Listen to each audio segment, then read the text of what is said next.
Good morning. We'll resume now. It's the third day of the inquiry. So this morning, we're going to have a discussion, a roundtable session on housing land supply, and this afternoon we'll do the site visit. Are there any matters that you want to bring to my attention before we start?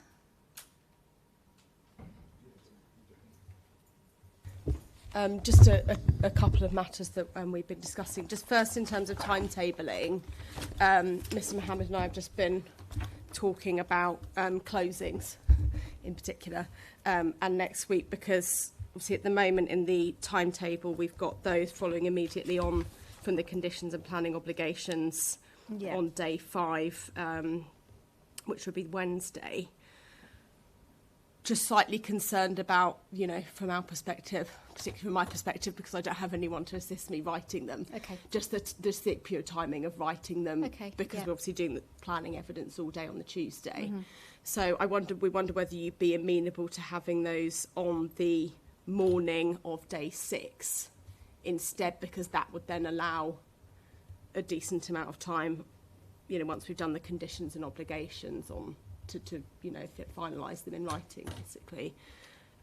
We were also suggesting that could be remote, and I don't know whether I know there was a suggestion, I think, made previously in correspondence about what would have been the week 3 dates being remote, and I think there was possibly an issue with that. But I mean, certainly if it's just for the purposes of reading out closings, I don't think we can see any reason why that shouldn't be remote, provided, and I think we could facilitate that. Haven't quite worked out the exact mechanics of it, but via a Teams meeting we could facilitate that. Okay. So that was the first suggestion. Right. And are you all right with that? Yeah, I'm sympathetic to my learner friend, and it would be too tight to do the planning evidence and then expect to be closing the next day. So I think it's only fair that she has a bit more time, and generally I think it would be better. And I think the remote question, just for the closings, again, it would make sense.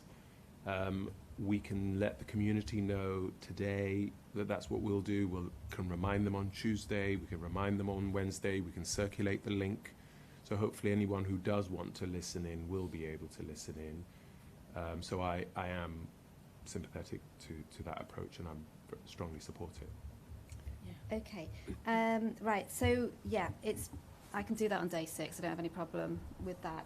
In terms of remote, I can do it remote. The only problem is my house is quite noisy, because I have nowhere away from my house apart from Bristol. I can't go to Bristol to do it. Yes. So my microphone will be off most of the time, so I can just about do closings, but you're going to have to bear with me, I'm afraid, because I have cats that interrupt. That's fine. And I might They'd have be to more get than up welcome. They'd be more than welcome. and open the door, otherwise they scratch the furniture. We we have no problem with that, okay. and most of the time it will be us sort of doing it, most of the talking anyway. Yes, so, exactly. but we are absolutely no problems. But from our if I just sort of get up for a second, I will still be listening. So I do apologise. It just look a bit unprofessional, but no, not at all. So I mean, for what it's worth, I'd be at home and my cat sometimes tries to jump up on the desk. Yes, they do that too. If some cats were to make an appearance, they might. One okay. of them might. One of them quite likes inquiries. Yeah. No, we are absolutely fine with that. That's not an issue for us. Okay. It would just make life a lot easier as well for us. So that we're grateful for that. Yeah. Okay. All right. So that was the first thing. The second thing is about the Section 106 obligation, which I think is pretty much, I don't know precisely where it is, but I know there are a couple of trigger points were still outstanding. I'm not sure whether that's resolved or not, but it's, I think, pretty much. Oh, I'm off, sorry. Oh, yeah, we can only have one on at the same time, right. I think it's 3. Oh, mine seems to.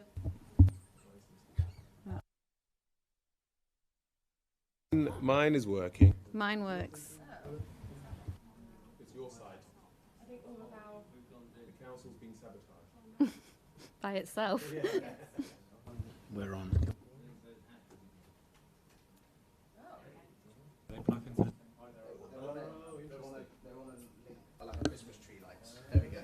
Okay. Oh, good. Well, I'll start again. The Section 106 agreement, I was just saying, I think it's essentially there. I think there's just a couple of minor points that may or may not be resolved that are really trigger points. There's just one issue which I think I alluded to in my opening, which is a provision for essentially an affordable housing. It's been referred to as a cascade. That is something that's been in dispute between the parties, and I think it's been drafted at the moment essentially with a blue pencil clause. It was an issue that was also raised in a previous recent inquiry between Hallam and the council, and in that inquiry a position statement was drafted whereby each party set out their respective positions on that clause, with a kind of covering note that explained kind of, you know, what the note was doing. So I think my suggestion was that we could essentially have the same approach here, that we could use the framework of that note, which I think we can probably largely take because the positions are the same, kind of tweak it and then submit it to you, I suppose ideally on Tuesday, or by Tuesday, so that you could have it ready for the session, and then you would have in writing essentially the respective positions on that clause, which would perhaps make the session more efficient. You could then ask any questions that you had arising from that, rather than us, you know, setting out that orally, which would obviously take longer. Yes, okay. Is there an appeal decision on that? Not yet, no. Okay, right. But so, as I say, this note had, excuse me, already exists, and I think it would just be a case of updating it and tweaking it, and we could repurpose it because the issues are the same. Oh, okay, right. And are you both in agreement about it? Just to be clear, well, yes, we are in agreement. I think it makes sense. I know that I didn't do the appeal, but I know that Mr. Jones here was involved in it and was familiar with it, and we're very much happy to repurpose that. As it so happens, coincidentally, your colleague, Mr. Hanna, who was supposed to do this appeal, ended up doing that appeal instead. Okay. So his decision is outstanding at this time. But we can look at it and repurpose it. Do you want to say anything on that, Owen? Nothing more to add to what's been said. The note explains the respective positions, and effectively it allows you to take that away and reflect on the debate between us in that regard. All right then. The added benefit of doing it, or at least having that note, is that our solicitor isn't here next Wednesday, so it would be me doing all of the talking, and it would help to have that note to focus that discussion. Yeah, so you're going to get that to me beforehand.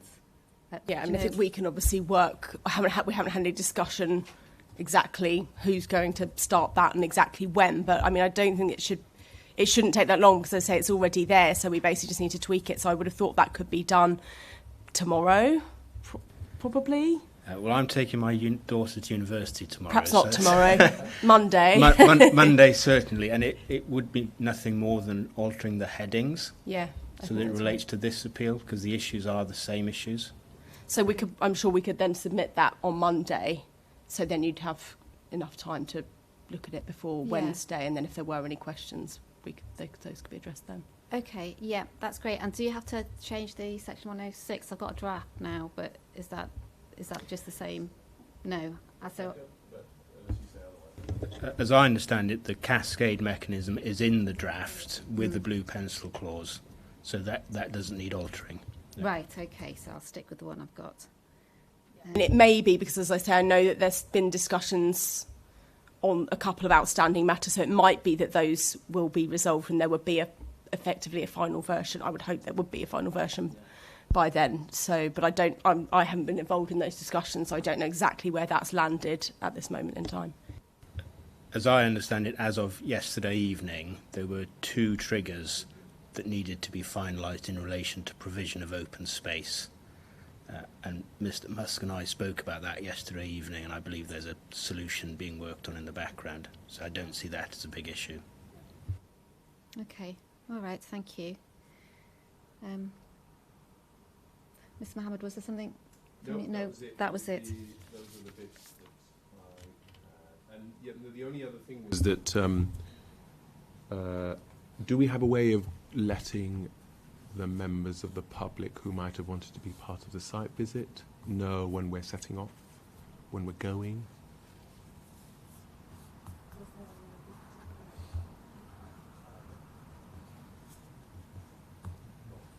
Okay. Okay. Shall I just explain to the members of the public who are watching? Yeah, that's what I was just yes. thinking. It might be worth, if there are people online who want to know what's happening, I think it's worth Yes. saying something. So we don't know what time the site visit will set off because it depends on how long this next discussion takes. But we're anticipating it'll be after an early lunch, so maybe about 1 o'clock as a rough idea. But at some point we will arrange a meeting point because I don't know where I'm going to meet the parties. So members of the public can come on the site visit, but there won't be any discussion on the site visit about the merits or otherwise of the case. So the public can observe or they can point out particular features. So for example, they can say that tree over there is the one I referred to. It's that kind of thing, but not go on to say that tree won't provide any screening. You just point out a feature. So that's what the site visit would be for the members of the public. So in terms of notifying you what time, I guess we will know towards the end of the morning. I don't know if there's any way of telling them apart from they say tuned in, but that might be quite a long. Is there? Could it be put on the council's website perhaps with the? Yes. Okay. Or I'm thinking of, or could anybody who's interested perhaps email the council and get a response? I'm just thinking of ways they might avoid having to listen to the whole session. They could email Mr. Musk. Yes. Okay. So if you email Mr. Musk and let him know if you want to attend the site visit, and at some point he will email back to you when we know what the time is. All right. Okay. Thanks. So, no. This is Mr. Pycroft on behalf of the appellant, who apparently I said was here for the council. But he's here on behalf of the appellants to talk on five-year housing land supply. Right. Good morning. Madam, I should probably introduce, there's some new faces on the table and I should probably introduce them to you as well. So next to me you have Claire Marchant, who was already on my list of appearances. Next to her is Harriet Turner, who I missed off my list of appearances. Okay. So you probably want to take a note of her qualifications and so on. So she's Harriet Turner, BSc MA. And she is a deputy team leader in the plan making and infrastructure team. And I think she's been quite involved in the sort of Stobmarsh issue, so I think she's probably that's going to be her kind of main area of contribution. And then at the end of the table is Jeremy Baker, principal solicitor, who's providing legal support today instead of Cheryl Parks. So again, he wasn't on my list of appearances, but he's okay. So sorry. not going to be speaking. But Are you not going to be speaking? So I won't need to take your fine. name. Is that right? I might have to. I don't anticipate speaking, madam. No. Okay. But just to let you know who the new Yes. faces were on the table. Okay. Well, good morning. Good morning. Okay. So I think the best thing to do. Let me think. So we could go through the disputed sites. I don't know when we should talk about the Stodmarsh issue. When would be the best time for that? Because some of the sites relate to that, don't they? Morning, madam. Yes, I think it may be useful, subject to your agreement, to talk about the Stobmarsh issue first, just to provide some context to the housing land supply position, if you're agreeable. Yes, so maybe you want to explain the situation. Yeah, okay. Thank you, madam. So the council's current adopted local plan was adopted in February 2019. And just over a year later, in April 2020, Natural England wrote to the council providing an advice note and advising us that the borough was caught by nutrient neutrality.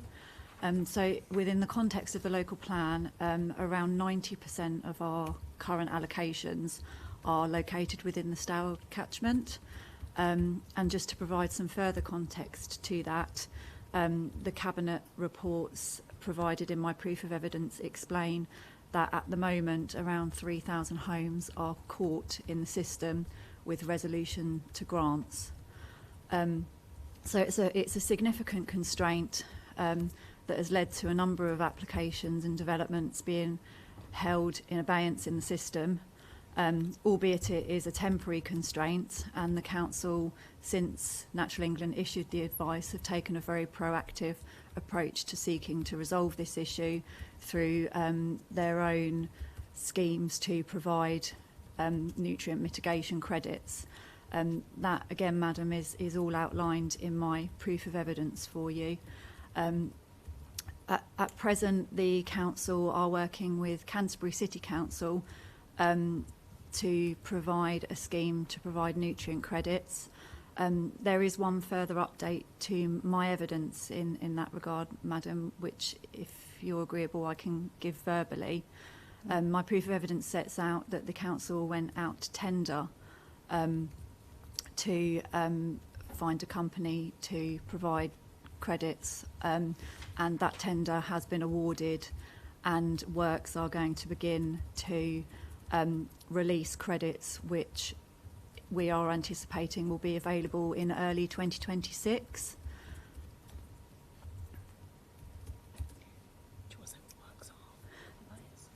If I could pass to my colleague Harriet Turner, she will give you some more information on what the works are that will take place in order to provide those credits. Okay. Thank you.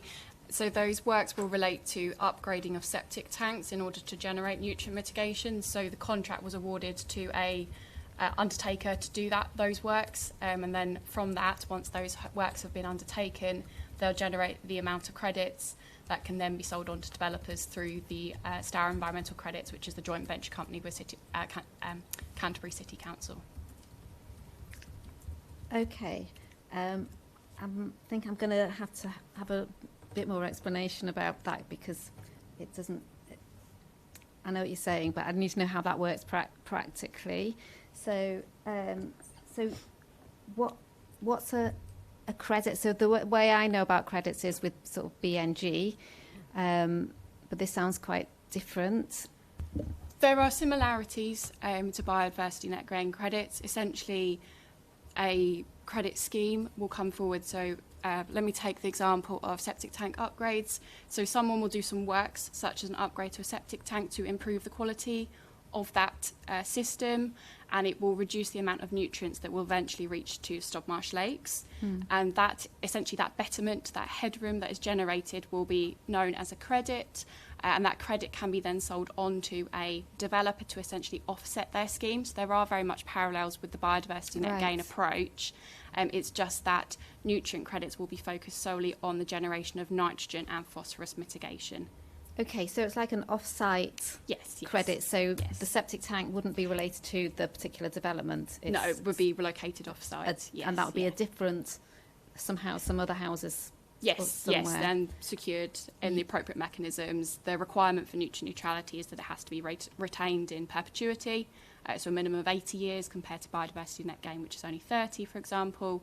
But there will need to be the appropriate legal mechanisms within which that mitigation is secured, managed, so it's being there retained in perpetuity.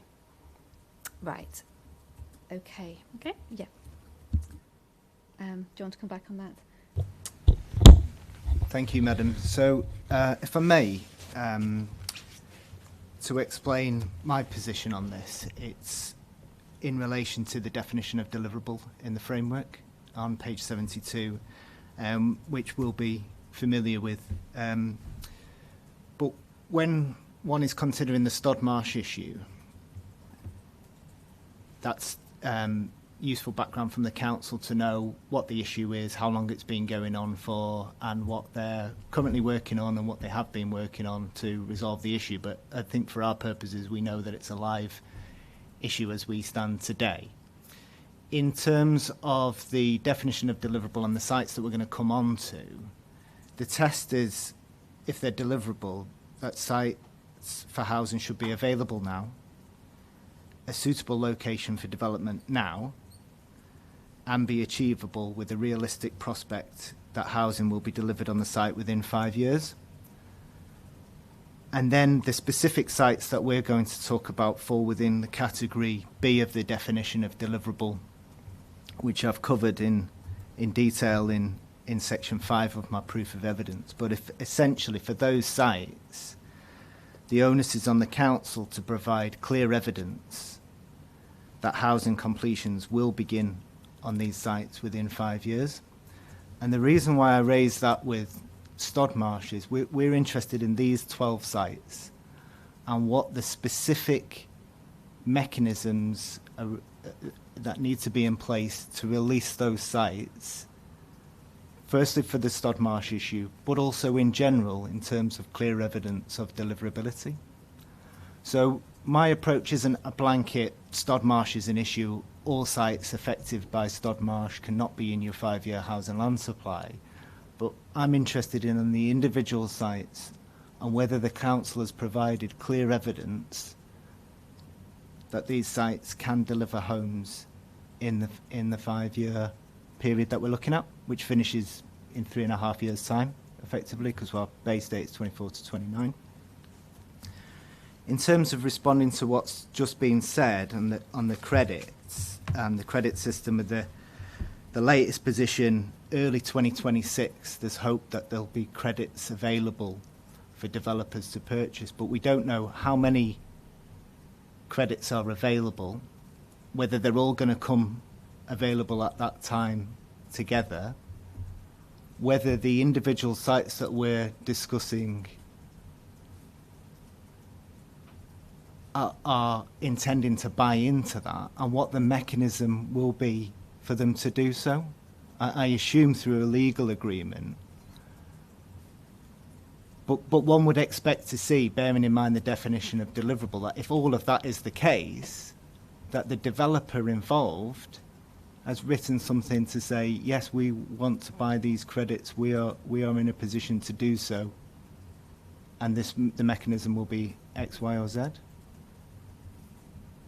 And we'll perhaps come on to that on the individual sites, because I know that not all of them are reliant on this credit scheme, but that's the position that I'm coming from, as opposed to, I think, where the council is with this Stodmarsh issue. Okay. Thank you. All right, thanks. So I don't know whether you want to come back on that or whether we should just go through the sites. Thank you, Madam. Yeah, if it's okay, I'd just like to provide some more further context on the Stodmarsh issue, and absolutely we can go through which schemes are looking to utilise which mechanisms to address the Stodmarsh issue as we go through the list. It was just to highlight one further way in which the council are dealing with the Stodmarsh issue is to retrofit their own housing stock, and there are some schemes which we'll come on to in the Scott schedule that are looking to utilise those credit-based systems, and one example referred to within my proof of evidence where the council have already determined an application through generation of credits through the council's own retrofitting scheme of their own housing stock. And that the Cabinet report explaining how that scheme works is appended to my proof of evidence.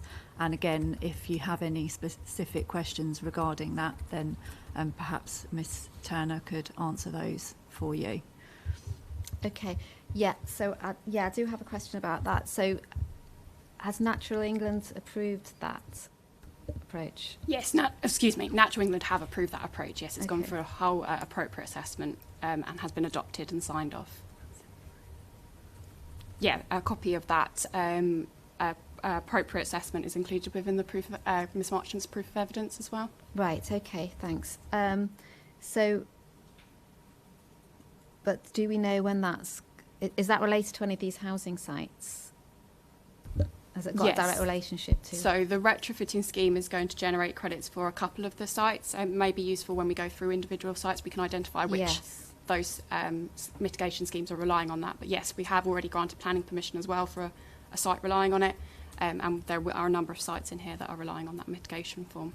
Okay, so we'll get to those points then. Yeah, Ms Pycroft.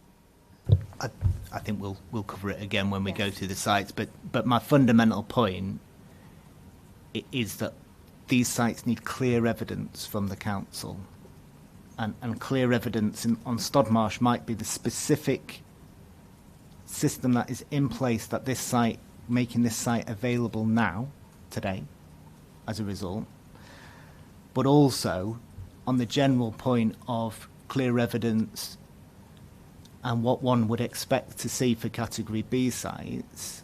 As I say, I've covered this in detail in Section 5 of my proof of evidence, but one would expect to see something tangible from those promoting the sites, and we'll come on to what the council has provided. But at this stage, it's just as while we're talking about general principles, you'll see I've referred to several appeal decisions in my proof of evidence. I've appended to my proof of evidence the evidence that those councils relied on. Okay. And I'm inviting you, Madam, to consider the evidence that those councils put forward that was found to be lacking in clear evidence, with what I view as substantially less information that Ashford Council has provided for these sites. Thank you. Okay, thanks. So, do you want to respond, or...? Just very quickly, Madam, if that's okay. I mean, obviously, we have the evidence that we have available and had available at the base date to make our assumptions is detailed quite clearly in the Scott schedule. Madam, you'll appreciate the difficulty with nutrient neutrality, that obviously with applications pending determination, it is very difficult to pinpoint when those applications can be determined, and so we have relied to some extent on the reasonable prospect of these houses being delivered within the 5-year period. The council are working closely with applicants on live applications to keep them sort of updated as with regards to the council's progress and the generation of credits. It is a snapshot in time, it's a moving feast, and so it is currently the situation, obviously, that a lot of these applications do have resolutions to grant, and as we move through, we can provide further update as to the status of those applications, where they are, where there are any outstanding issues to be resolved. Right, okay, so when you say a resolution to grant, in my mind, and I may have imagined this in the wrong way, everything's all right. I'm guessing, but you might tell me I'm wrong now. I was guessing that everything was all right with the application apart from the nutrient neutrality issue, and then once Section 106 had been signed, absolutely, that was the only remaining. Yes, so right. Many of them have been through the committee process due to our scheme of delegation, so they're supported obviously by a committee report with a suggested list of conditions and heads of terms where relevant, and resolution to grant subject to Stodmarsh issue, which for schemes where credits for schemes which are relying on credits and credits aren't yet available, that will that's the outstanding issue to be resolved through the heads of terms. Okay. And factored into the Section 106 agreement. Right. So presumably we can talk about each one then as we go through in terms of what stage of the process it's at. The process is at of signing those, of actually getting planning permission. Yes. Okay. Right. Did you want to say? If I may, Madam, sorry. I'm talking about general principles, but this will actually speed up the discussion when we go through the sites, because my point is the same on some of them. What we've heard from the council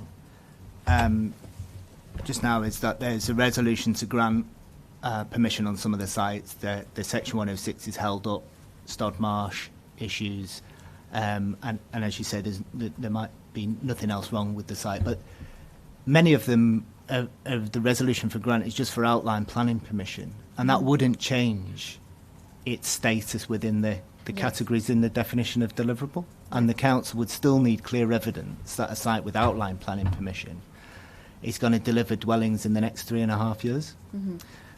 That's my first point. The second point is the council said that because they are in this position on nutrient neutrality or otherwise on some of the sites, I think, that they can't pinpoint down when the planning permission is going to be issued.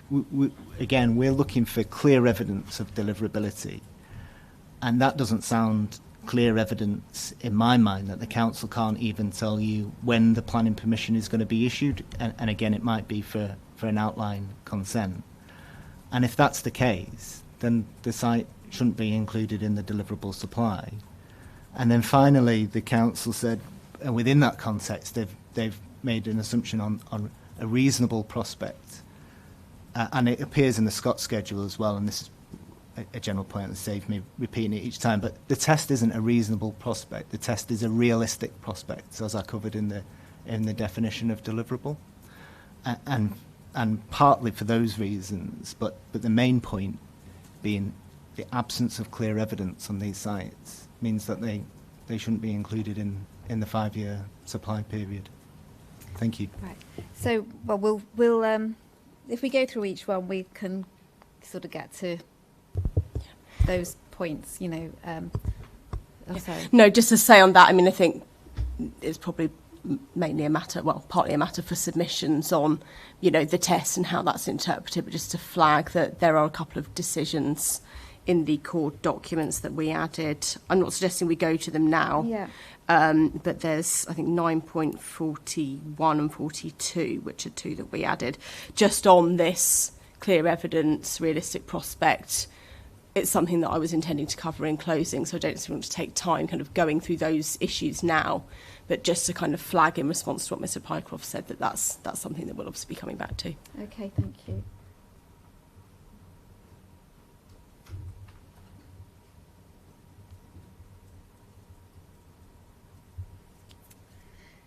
All right, shall we make a start on each site?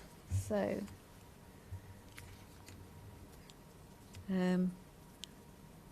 tiny prints, but so the first one is Tannery Lane.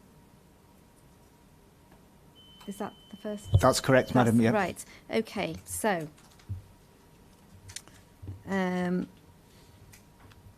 right. So there's an impact on Stodmarsh. No, just remind myself. So it's an allocated site.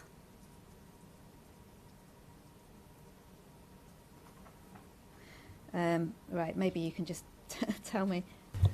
Yeah, thank you, Madam. So this falls within the category of sites that don't have planning permission or a planning application pending determination.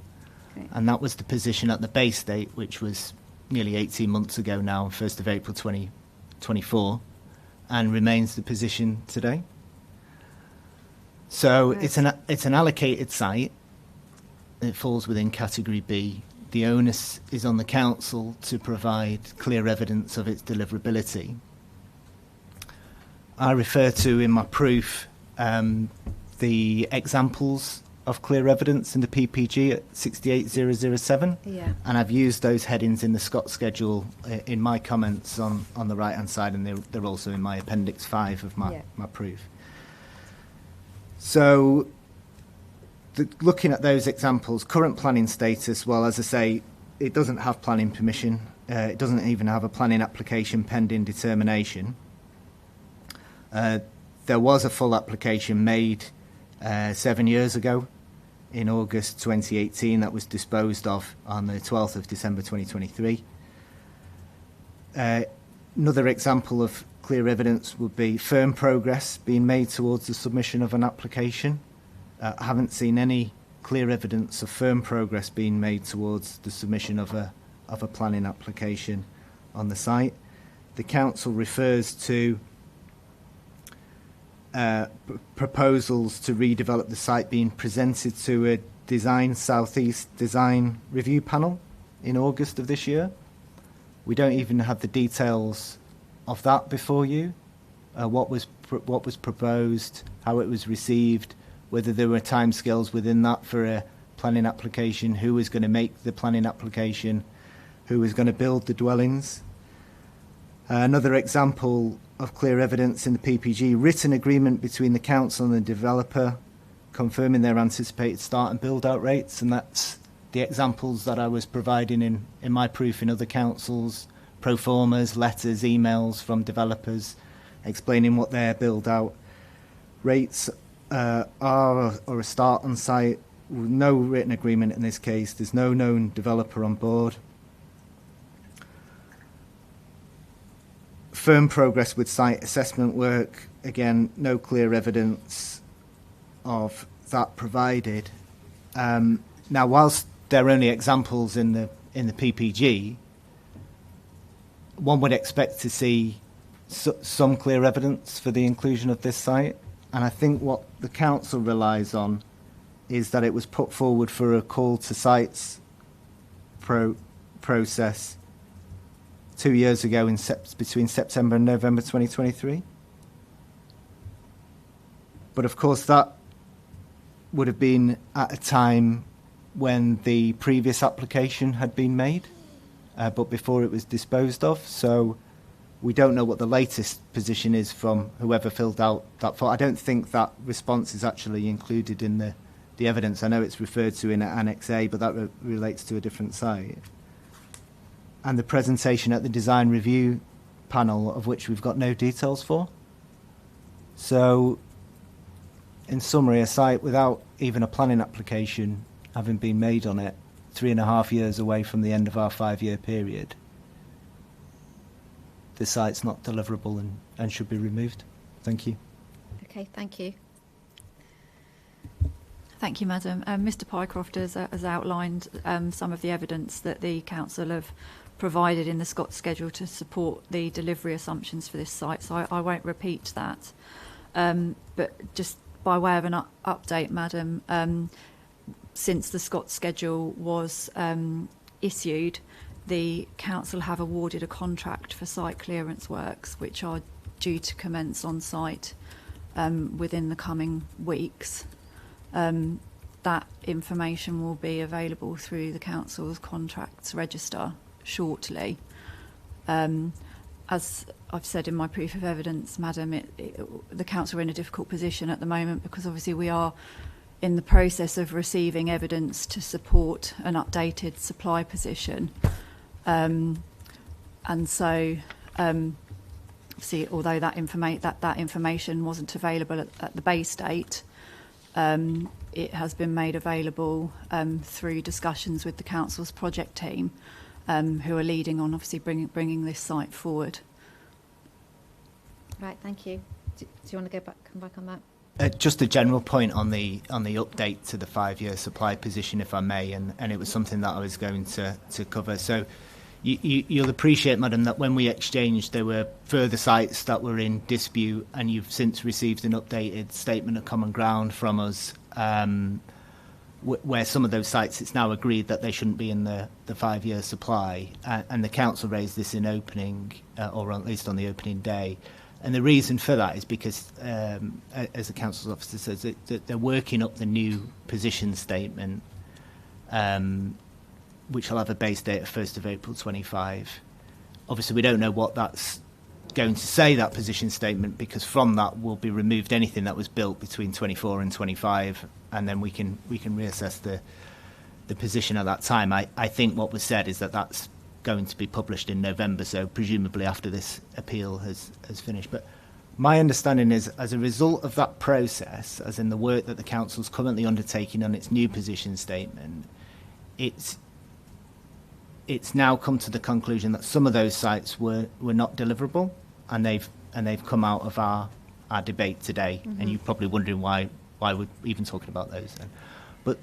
But the point is, what we don't know is how the rest of the supply has been affected by the Council's work as well, because obviously there's only a handful of sites that we're discussing.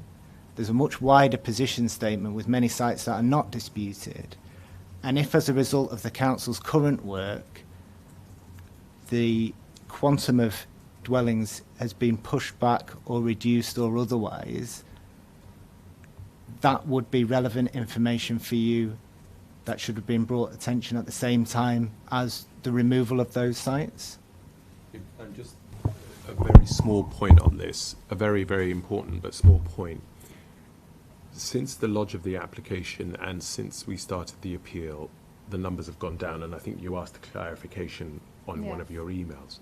But what we don't know is the rationale that sits behind the sites that have been removed and what process went through. And why that's important is because they've removed sites based on a rationale and a judgment they've taken that we don't know about. And so we're unable to understand what the rationale was for the sites they decided to keep in. I see. So that's the only issue that we're concerned about, that because we don't understand how they've come to the conclusions of how many sites have been removed, we don't know whether some of that rationale could apply from our perspective and our interpretation to the sites they've decided to keep in. But because we don't know any of that, we can't comment on it. We can't tell you whether it's right or wrong because we just haven't been told. All we know is they've removed it, and that's it. And I think that's a really important point, quite apart from each individual site and each application, this, that, and the other. I just think that point is quite important. Okay, but I'm not sure what I can do about that point. I think that's also true. Yeah. Can All I right. just respond on that as well, Madam? Because I think, you know, appeals happen when they happen. They have their timetable, and there is obviously a timetable, you know, internally in terms of doing this work and producing updates. And I think it's been explained in the evidence that this update has been a bit delayed because of work on the Reg 18 local plan. So, you know, these things are in a state of flux, and obviously there will then be an update that will do that full exercise will obviously have been carried out. And it's important to remember as well that when that is done, there will obviously be another year added on. You know, there'll be another year coming in. So the position we're in now is that, you know, we've kind of done the best we can to be kind of fair and open and take the evidence that we've got, which will go into the next year's update, and, you know, revise and be reasonable and revise where we can see that affects, you know, back in time the base date. But obviously we're not able to do the other side of that with adding in what's going to be coming in. So we're kind of, and it's just to do with the timings, which is not anyone's fault, it's just how it's happened, that we're in that position where we're kind of halfway through the exercise. And unfortunately, that is just how it is. So I just think that needs to be borne into account, really. That I appreciate that the full kind of workings aren't set out, but in a way they kind of can't be, because that's ongoing work that's being done that's going to be published. So I think from our perspective, we feel that we, you know, have been reasonable and have done the best we can to kind of reflect updated evidence and apply that back. So I just want to, you know, make sure that there's not any kind of criticism that can be laid in the approach that we've taken. Right. Okay. Well, whatever is going on in the background, I can only take into account what I have today. Yeah. All right. Okay. But thank you for that. So should we move on to the next one, Lower Queen's Road?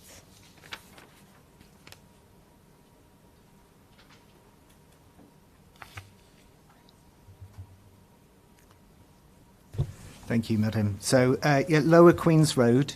Again, this is a site that's an allocation without planning permission, no planning application pending determination. Again, there was a outline application that had been made on the site, but has subsequently disposed. So very similar to where we were with the previous site, and my comments are the same in terms of those examples of clear evidence as set out in the PPG.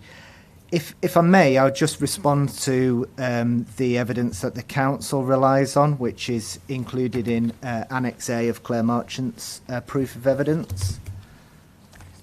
Okay, can you just bear with me a second? Yeah, of course. I've got a hard copy, so I don't have the PDF references, I'm afraid.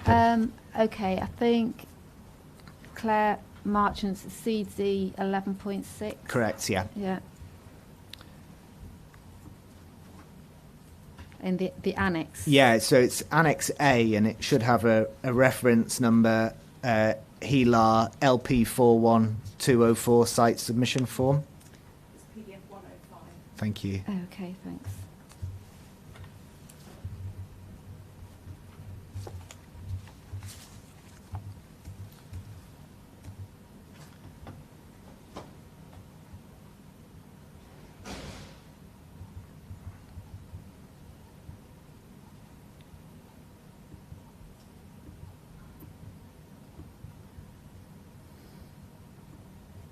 Right, thank you.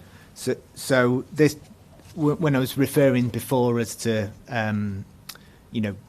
evidence from those promoting sites, this is what the council relies on. It's a call for sites form from November 2023. So again, it was before the planning application, the outline planning application, this site was disposed of. And what we see there in the form and the attached letter from the planning agent is that they, in response to question 8.6, which is referred to by the council, the council suggests that this form states that the site is deliverable within the 5-year period. But of course, in that question is asking when would you anticipate the site to be available for development to start? But that's a start of the development rather than necessarily dwellings being delivered on the site. And yes, they take within years 0 to 5, but that might well be, as I say, just for the construction to begin, and then they anticipate that it'll take 18 to 24 months for the development to be complete. But as I say, that evidence that the council relies on was in the context of a live planning application, which has since been disposed of. So in my view, we don't have any up-to-date clear evidence from the promoter setting out what their anticipated start and build-out rates would be, or indeed know who the developer would be. Thank you. Okay, thanks. John, have you got anything to say on that? No, Madam, I've got no further evidence to add to the evidence that's already provided on that particular site. Okay, all right, thank you. Right, so Chart Road. So this has a full planning application pending. That's correct, Madam. So slightly different from the ones that we've looked at so far, in that there's a full planning application pending determination, but that was in the. It's for a care home use, which is fine to include in the 5-year supply with the ratio applied, but it's in the context of a previously dismissed appeal. Okay. And in these circumstances where the appeal's been dismissed on a lack of evidence of the inspector says in the appeal decision, which has been appended to the council's proof, Annex C, that there's not enough certainty that the mitigation will definitely come forward for Stodmarsh, the Stodmarsh issue on that site. And in my view, we're currently at the same position. We don't know as of 18th of September whether the mitigation will come forward, and as I explained at the introduction, whether this site itself has been accepted as one that will purchase the credits, or we've nothing from the developer to explain that that's what they intend to do or how they're going to go about that. Okay. Thank you.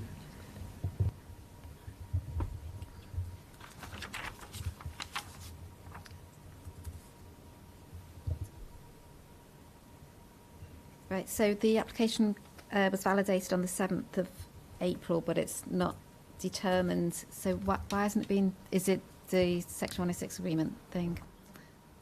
Yes, Madam, it's a scheme that's relying on a credit-based solution, and it's not a council scheme. So it would, for example, need to source credits from schemes such as the joint venture with Canterbury, or other schemes that the market are bringing forward, such as the wetland at Chilham, which is an example of a scheme that's being brought forward from the market that's mentioned in my proof of evidence. So again, it is a scheme that is held up by the Stodmarsh issue. Okay, so the credits wouldn't be available until 2020. So the earliest that credits would be available from the joint venture scheme with Canterbury City Council is early 2026, which is the live update that I gave earlier, Madam. Okay, and so does that mean that you couldn't sign the Section 106 agreement until 2026, until they're available? Sorry, Madam, could you repeat Does that the mean that the legal agreement can't actually be signed until the credits are available because they're not there? Yes, that Right. is the case. Yeah.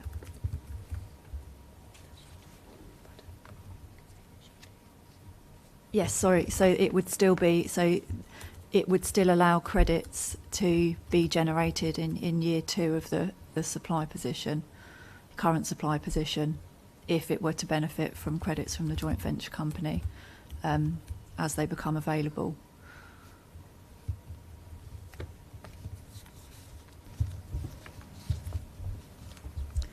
So, sorry, so it could, just say that again because I was writing about the supply in year 2.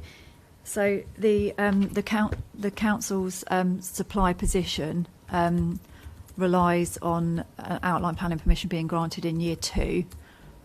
Credits are due to become available from early 2026, which remains within year 2 of the current supply position. Right. So basically you're saying it would be, you could deliver it within the year 2 if the credits became available, or am I misunderstanding? Probably am. Thank you. In terms of what we mean there is that a planning permission could be granted within early 2026. So as soon as credits become available, a planning permission could be issued for this full application. Yes. And then the commencement could start on site after that. Therefore, it would be... It would be within the 5 years. Yeah, within right. the 5 years as we've set out in the Scott schedule. The numbers there. All right. So what evidence does the council... Oh, sorry, did you want to... Oh, no, I just wanted to make one point about the appeal decision, because obviously the inspector there was reaching a conclusion on the basis of there not being certainty about mitigation, but just obviously to bear in mind that she was considering, she had to apply he or she, I don't know actually, but was having to apply the habitats regulations. So there's obviously that quite high level of certainty that's required in order to be able to actually permit development, which is obviously a different test to what we're having to look at in terms of the framework tests for deliverability. So I just wanted to make sure that that's not conflated. Okay, thank you.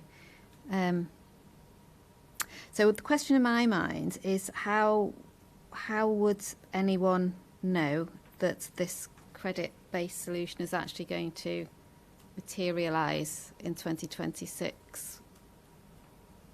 So in terms of the verbal update that Ms Marchant gave back in terms of the release of the contract, so what has been said and made an announcement from our leader of the council is that the credits would be available from 2026 following the letting of the contract, which has just happened, is my understanding. So they're going to have a lead-in time to essentially build in those works and do those operations, and therefore at the point when those credits are available, those works have already been undertaken, so those credits are available. There'll be no constraint in terms of delaying occupations, for example. So when that point that credits are available, those planning permissions can be issued. Okay. The thing is, I'm only, so you're telling me this, but I don't have it sort of, I don't know, do I have it before me? I don't think I do. No, madam, you don't have it before you. It is minuted in a very recent cabinet report, which I can provide a copy of, and I can provide a copy of to the appellant. And there will be a press release in the coming week or so, potentially while the inquiry is still open.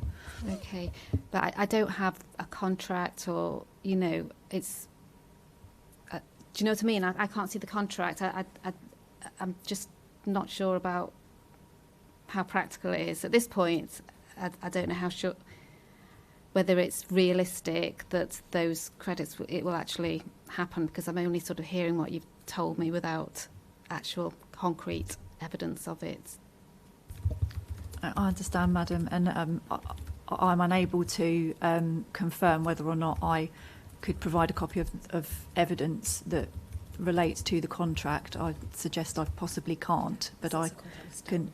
Yes. So, but I can ask the question in recess and come back to you on that point, thank Madam. you. Thank you. I mean, I'd rather not. But I don't know what It was on a slightly different point. I don't know what the minutes say, because obviously I've only found out about the announcement 10 minutes ago, whenever we started the session. But I asked, or raised at least, that we don't know how many credits are going to be released in early 2026, even if everything goes to plan. But in terms of this specific site, what evidence? I haven't seen any evidence that this is going to be first in the queue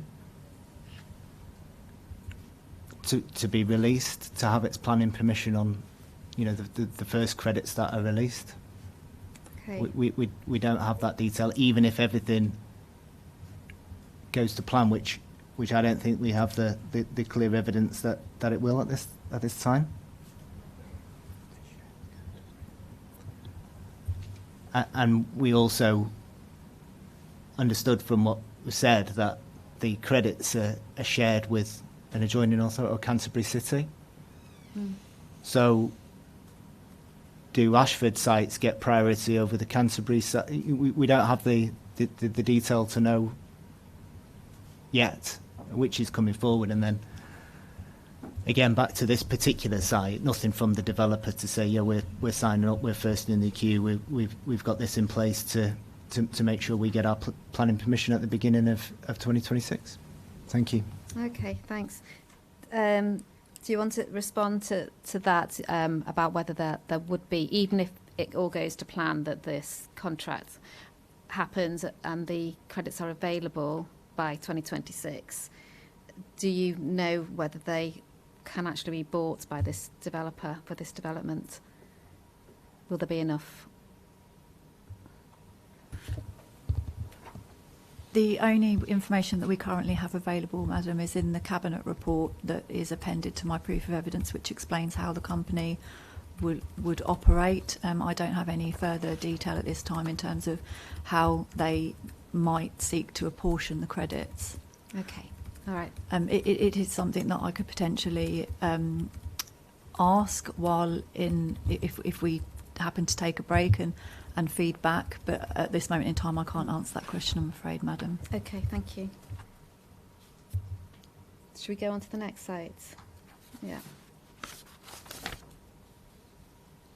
So that's Conningbrook Residential Phase 2.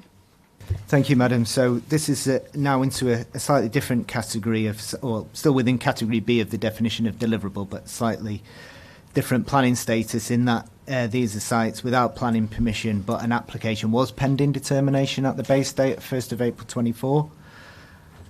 And we can see as well that the applications are still pending determination. We'll go through each one. The Conningbrook Residential Phase 2 had got an outline planning application made by Brett Aggregates, who I assume is the landowner, in January 2022, recommended for approval at committee nearly a year ago in October 2024, Section 106, pending subject to the suitable nutrient neutrality mitigation. Section 106 agreement hasn't been signed, so familiar situation with the other sites, or some of the other sites and issues that we've discussed already. And this goes back to the point that I made in the introduction, which is even if it has its nutrient mitigation sorted and it has its outline planning permission granted, it still remains a Category B site, with the council, the onus being on the council to provide clear evidence that this site is deliverable. And one would expect to see within that something from a developer potentially setting out their build-out rates for the site, or, as I say, an example of clear evidence is firm progress being made towards reserved matters, and we haven't got any of that for this site. Okay. Thank you. Thank you. Thank you, Madam. Just as a point of clarification, this is one of the sites where analysis of updated evidence has led the council to conclude that the quantum referenced in the 5-year housing land supply update isn't deliverable in the 5-year period. So the council's position is that this site would deliver 60 less dwellings than anticipated, and that's reflected in the updated statement of common ground. In terms of Stod Marsh mitigation, again, this is another scheme that would be relying on a credit-based solution, just for clarification. Oh, okay. So, sorry, how many are you saying this would deliver? So this within the 5 years? We are saying this would deliver 30 dwellings in the 5-year period, reflected in the tables in the updated statement of common ground. Oh, right. So the figure that you got above that is 90. Is that what your previous figure was? Yes. Right. Okay.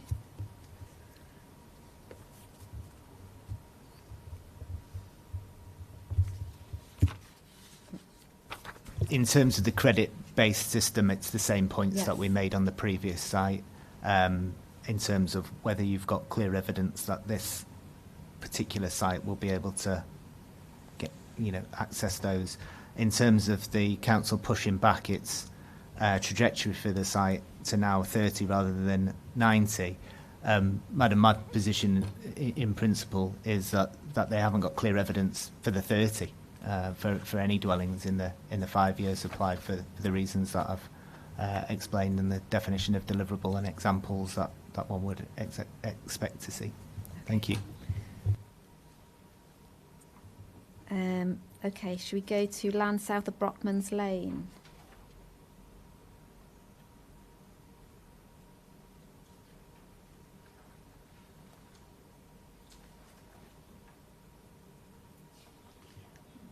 Thank you. So, a similar position, an outline planning application, albeit submitted in December 2019, so some time ago now, and the resolution itself was March 2020, so over 5.5 years ago, for the Section 106 agreement to be signed.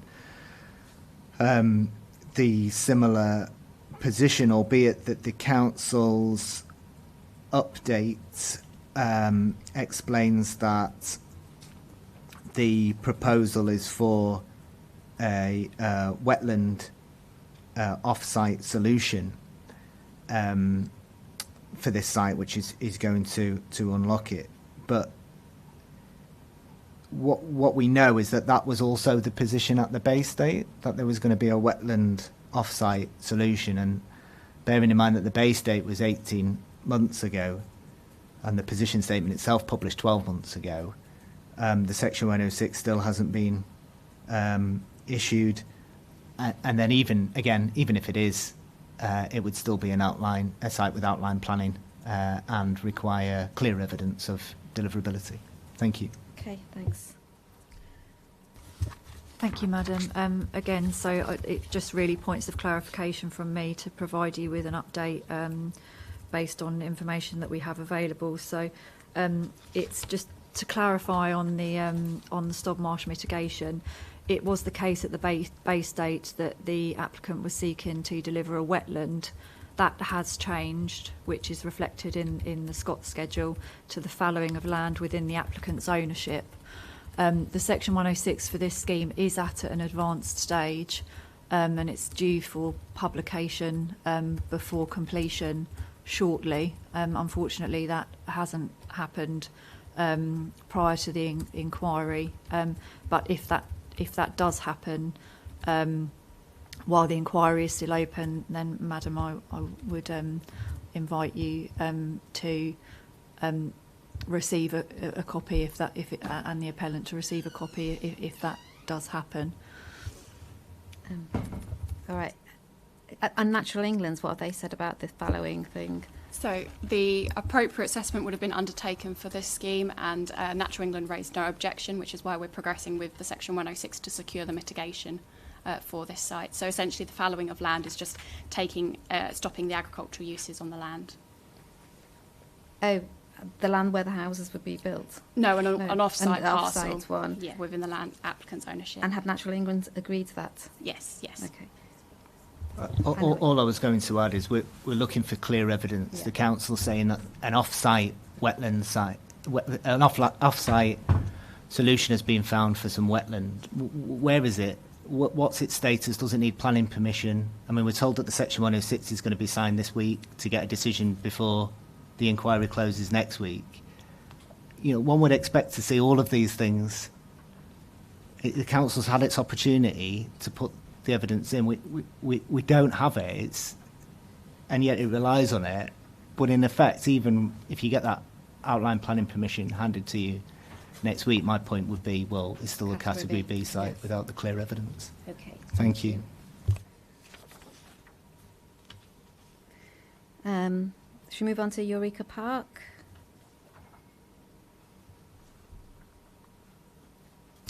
Thank you, Madam. So this is another site with an outline planning application which has been,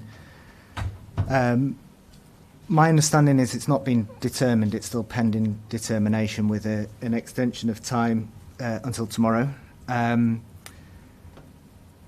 Again, same points in terms of the test of deliverability and the definition of deliverable and the requirement for clear evidence, which I say is lacking in the comments provided. Slightly different solution here is that I understand that there's a wetland to be proposed on site, but that was the position at the base date as well, and yet the Section 106 is still not being signed. Oh, sorry, I said before that it was pending determination. There was a resolution to grant in March 2024. Forgive me. Right. So it's had its resolution since March 2024, based on an on-site wetland solution. And in 18 months since then, the Section 106 has still not been signed. Right. Thank you. Okay. Have you got anything? Nothing further to add in terms of the evidence, Madam, but this is a point obviously that relates to the previous site as well. Obviously the Section 106s are being worked up, but cannot be provided to the inquiry obviously while they're in draft. Such is the case with this particular site as well.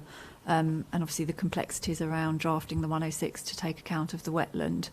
To some extent it explains the delay, and as a consequence this is again another site where the council have reduced the supply in the 5-year period by 60 dwellings to reflect the time taken to finalise the Section 106. All right, thank you. Should we go to Linden Grove Primary School?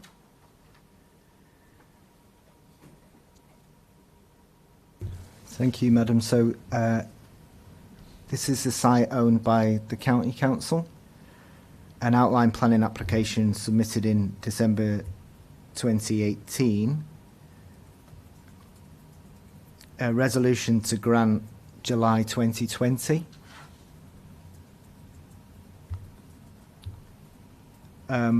We're told that this one is waiting for the credit scheme to become available.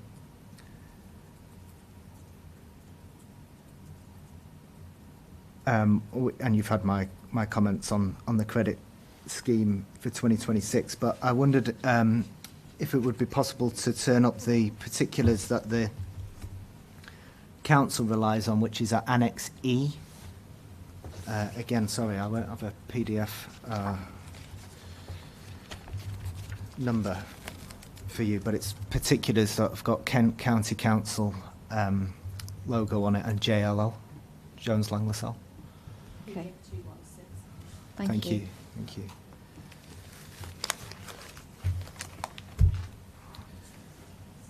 So the council relies on the fact that the county council is marketing the site.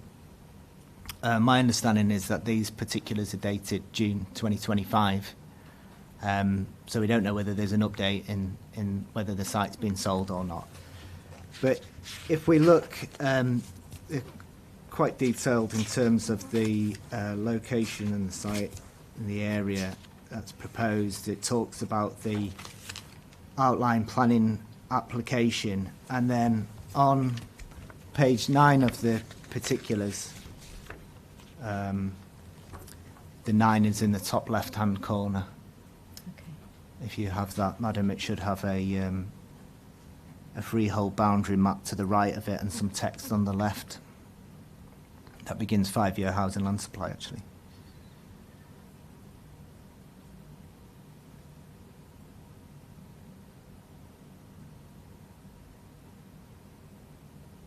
Yeah, I've got that. And it refers in here to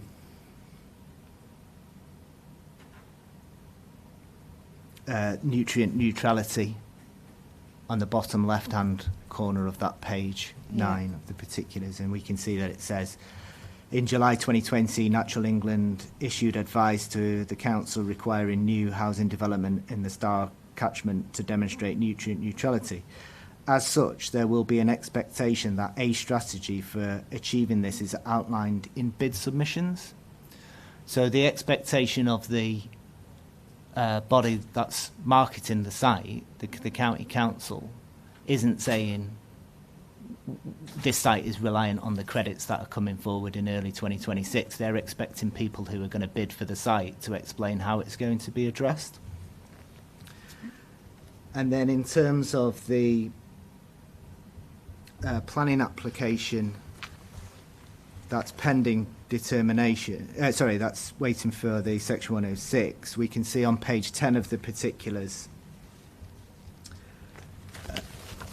and it's in the bottom right-hand corner of that page, where it discusses the planning application that was made and what it was for.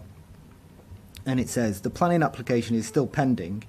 However, given the Ray Allen Centre has already been re-provided and the care home is considered to be no longer required due to a lack of demand, there is an opportunity to submit a new planning application commensurate with current market conditions and demand. So the reason why I raised that is because the application's taken so long for the decision notice to be issued that what it was proposing, that the matters have moved on. The centre is no longer required, the care home's no longer required, and there's an invitation to make a bid on the basis that a different planning application would be sought.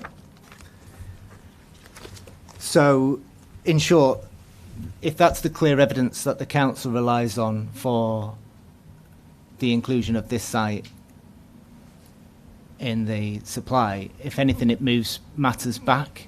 It's suggesting a different planning application, and it doesn't link this site with the credit scheme. Okay, thank you. Madam, just a point of clarification, nothing further specific to add to the council's evidence, but just to point out that, again, this is another site where the supply within the 5-year period has been reduced to take account of the current marketing of the site and the potential for future negotiation for an alternative scheme on the site. Okay, thank you.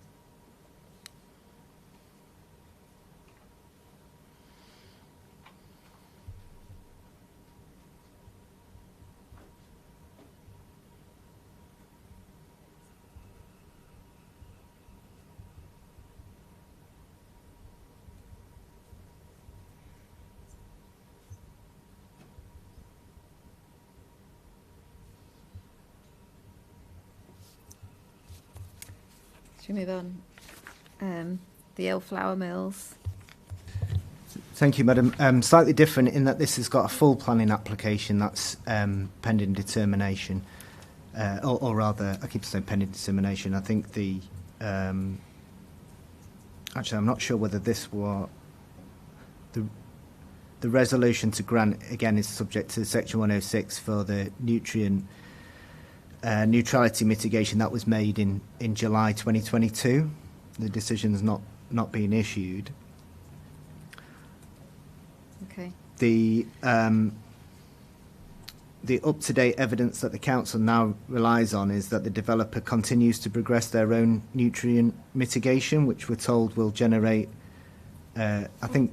generate credits for this scheme and other schemes, but no details of what that entails, presumably different from the septic tank and the cabinet report that we've heard of. So we don't know when it's available or when the credits are going to be generated or any clear evidence to that effect. Thank you. All right, thanks. Thank you, Madam. This is a scheme where the applicant is obviously pursuing their own mitigation solution. Discussions with the applicant suggest that this could include enhancements to the river corridor, but my understanding is that is still being discussed and would need to go through the AA process as well. So just another one, Madam, where there is a live update. So it would need, because you don't have the details, so it had to have an appropriate assessment. That is one site where it would need to have an appropriate assessment. And that's reflected, obviously, in the fact that the site has been assumed to come forward in year 5 of the supply, so 28-29. And it is a block of flats, so it's anticipated that it could build out in year 5. Okay, thank you. Should we move on? Kings North Green. Thank you, Madam. So these sites now have outline planning permission, but as I've discussed before, still remain as Category B sites and need to have clear evidence of deliverability. So this one was one where the outline planning permission was granted at appeal in November 2023, so nearly 2 years ago. The outline application was made by Pentland Homes and Jarvis Homes, so 2 developers, and yet a reserved matters application has not been submitted in the last 2 years. We don't know the reason for that, but it's unusual, to say the least, that a developer's promoted it, gone through the appeal, house builder's ready, and yet a reserved matters application hasn't been made. And moreover, we have no clear evidence to demonstrate that firm progress has been made on a reserved matters application, or indeed what that first phase of reserved matters would look like. There's no written agreement with the developers to explain what their expected delivery rates or anticipated start out would be, or when they intend to submit a reserved matters application. There's a pending application for a phasing plan, but that remains undetermined and doesn't provide us with any more intel in terms of the nature of the first reserved matters that would be made. There's 47 conditions on the outline planning permission, including pre-commencement conditions. No clear evidence of how they're going to be addressed or when. So in summary, the site's lacking clear evidence for inclusion in the 5-year supply. But even if it were to be deliverable, as I explain at the end of my comments in the Scott schedule, the delivery rate would be pushed back further from the councils to allow time for a reserved matters application to be made and determine those pre-commencement conditions made and determined, a start on site made, and then it's usually around 12 months the council applies, and I agree with it's usually about 12 months from the sort of final detailed consent with it, whether it's full or a reserved matters, before you would see a house on a site of this scale. Thank you. Thanks.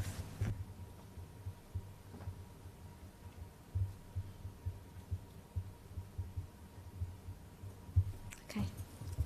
Thank you, Madam. This is a site, as the appellant has explained, that has an outline consent on appeal for 550 homes.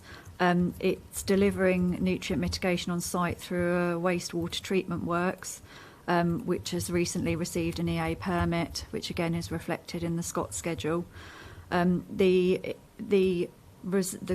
reserved matters is due to be submitted, or the time frame for submitting the reserved matters expires in December next year.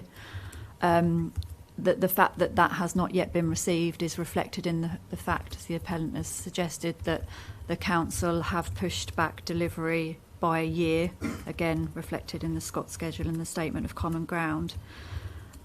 This is a scheme that shares some similarities in terms of its nutrient mitigation solution with the adjacent site at Court Lodge, which is currently at appeal. The council, that remains in the council's 5-year supply. It's not disputed by the appellant, and it's not, obviously, the council maintained that that Court Lodge and Kingsnorth Green would be deliverable in the 5-year period. But it is a site, due to the similarities with Kingsnorth Green, that the council has invited the inspector to explore why Kingsnorth Green is disputed on the basis of its similarities with the adjacent site that's currently at inquiry. Right, so the Stodmarsh, in practical terms, isn't affecting this now? The site at Kingsnorth Green is affected by Stodmarsh. It's outside of the Stour catchment, but it drains into the Stour catchment and therefore needs a solution to nutrient neutrality. Oh, okay, but it says it's been approved. It has, the outline planning permission has been approved with a solution to deliver a wastewater treatment works. That wastewater treatment works requires a permit from the EA, which it has recently received. Okay, so what I mean is that Stodmarsh isn't holding it up? No, it's no longer holding it up. Okay, so the issue is over whether there's clear evidence and that reserve matters will come in and it will go ahead. That's right, Madam. Just on the 2 points, if I may, on the mitigation strategy for this site, the Kingsnorth Green. My understanding is the wastewater treatment, yes, it's got its permit, but it needs to have detailed consent for the reserved matters through its own reserved matters, whether that comes in the first phase with the housing or not. And it needs to be operational, my understanding, before the homes come full or are occupied. So the wastewater treatment. The wastewater needs to be operational before the homes are occupied. I think so, yeah. Okay. Yeah, but it's only got outline. But sorry, the wastewater treatment facility itself has only got outline planning, so that needs to go through a planning process as well as that was my point. Right, the wastewater treatment. Right, okay, this is getting complicated. The wastewater treatment plant, is that on the site? Yes. Yes. Yes. And that's got outline. Yes.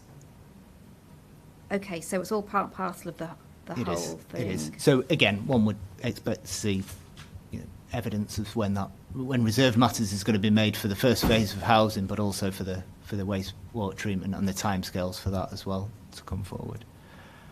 And then it was raised in the council's evidence, similar to Court Lodge, why is the appellant disputing Kingsnorth and not Court Lodge?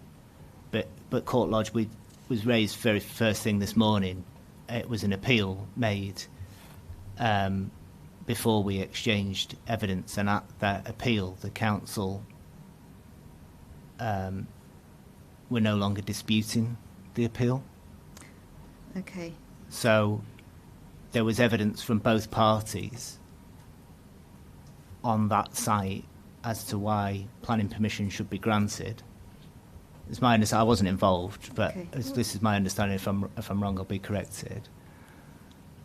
And the agreement on the deliverability of that site, and I wasn't going to come to this inquiry and dispute that site in the context of an agreed position with the council on its deliverability. I mean, the alternative is that site comes out of the 5-year housing land supply as well, and the council loses another 150 dwellings. But I thought, for try and not overcomplicate things, leave that appeal to its own course. Right. So Court Lodge, is that one of the ones that has been removed from the dispute? No. No. So it's just in the supply. It's not disputed by the. I mean, you'll have never was disputed. No, it was never was. But I think the council are taking a point that I'm disputing Kings North, but not Court Lodge. So I think their view is, well, it should be either both disputed or neither disputed. Okay. And I'm just explaining why, in the particulars of that Court Lodge appeal, and as we say, we're waiting for Inspector Hannah to issue his decision. And it's also Hallam. We wouldn't be disputing our own site either. So that's the point about that. Oh, okay, Court Lodge. right. It's a Hallam site. Yeah, right. So I think Mr. Jones might want to say something about this, given the similar debate took place elsewhere. Mr. Jones. If I could just comment on the mitigation, because I was acting for the appellant in that instance. There was a very generalised comment that the mitigation scheme was the same for Court Lodge as it is for Kings North Green. That's not correct. It's common ground between the appellant, Hallam, and the Borough Council that 400 occupations at Court Lodge can be achieved simply by the fallowing of the site. Beyond that 400, there needs to be one of either two forms of mitigation. The first is on-site wetlands, and those on-site wetlands are inherent within that scheme. Or failing that, the private treatment works. So the suggestion that Court Lodge is in any way dependent on the private treatment works in the same way as Kings North Green is simply isn't correct. And that's why the parties in that appeal were able to arrive at a position on the delivery of dwellings by 2030. We were concerned in that appeal with the end of the planned period rather than the 5-year position. Right. Okay. I mean, I'll be looking at this kind of independently of the Court Lodge because it's not disputed. So whether it doesn't kind of matter what your opinion is on Court Lodge, if you know what I mean. But yeah, I will take that into account, of course, as well. Do you want to say anything else on that? No, Madam. I think it's just a case of making the point again, of sort of reiterating the point that the council consider that both should be included in the supply, albeit that in the council's view, the Kings North Green development is further advanced in terms of its status. Okay.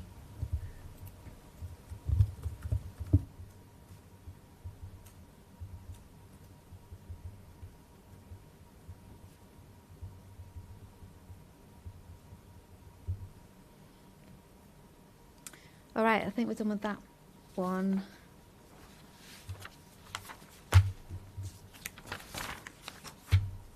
So the next one I've got is Waterbrook.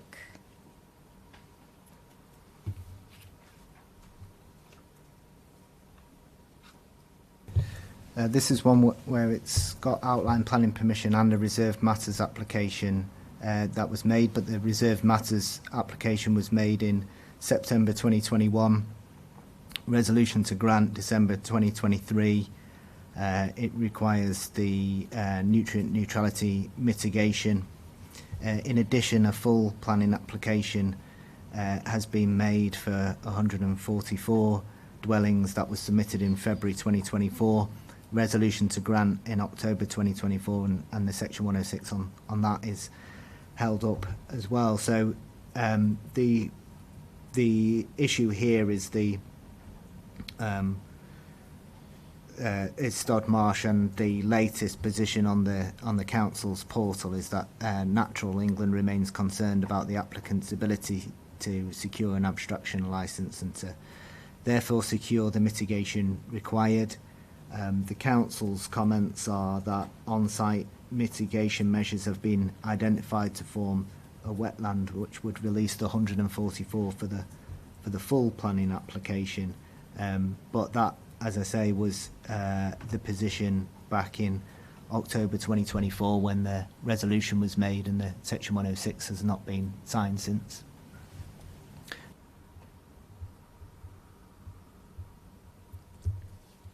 Do you have anything to add to that? Just to pick up on the point about the Natural England comments there, in terms of the ability to secure an abstraction licence, that is done through the Environment Agency as a separate process from the planning process. As part of the planning application, the Environment Agency did not have any objections to the planning application, and the abstraction licence would be dealt with after the planning permission is granted through that separate process. Okay, so in terms of the nutrient mitigation, is there an agreement for that? No, just to add further, Madam, obviously the Section 106 is not yet signed. Yeah.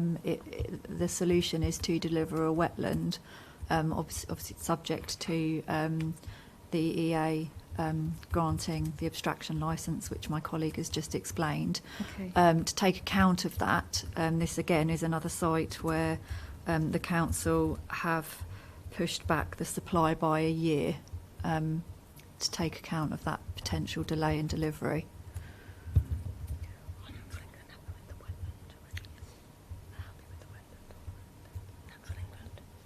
So the extraction licence can't be granted until planning, there's all the reserve matters have been agreed, is that right, the final? In terms, the planning permissions for reserve matters could be granted without the need for the extraction licence. The extraction licence is dealing with the operation of the wetland, Yeah. and therefore they would need to have that in place before they could occupy the homes. Okay.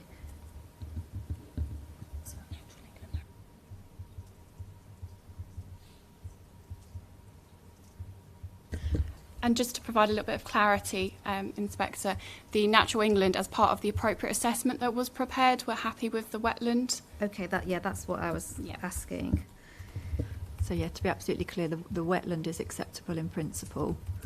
So the houses, once planning permission is issued, construction could commence on site. It's the occupation that is the restriction in terms of the abstraction licence. Okay, just let me remind myself about this.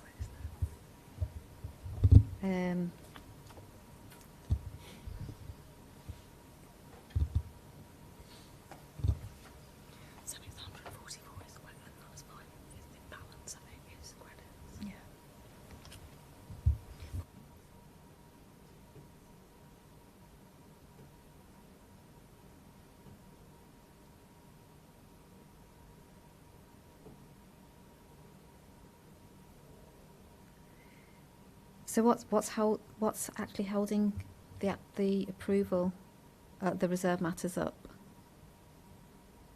In terms of the reserved matters, which includes a combination of the wetland and relying on nutrient credits, it'll be the requirement to obtain those nutrient credits, again, which is the process that we've set out earlier about credits. Oh, right, okay. So just to provide some clarity, the reserve matters is a combination of measures. Yeah. And the separate application was submitted to just address essentially phase 1 of the development that could get away with the reliance on just the wetland. Okay.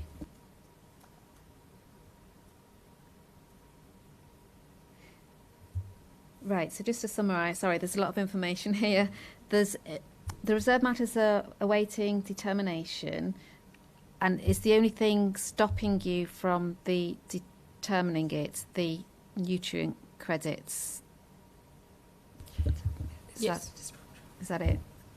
Sorry. Yeah, sorry. Just to be absolutely clear, the outline application for the 364,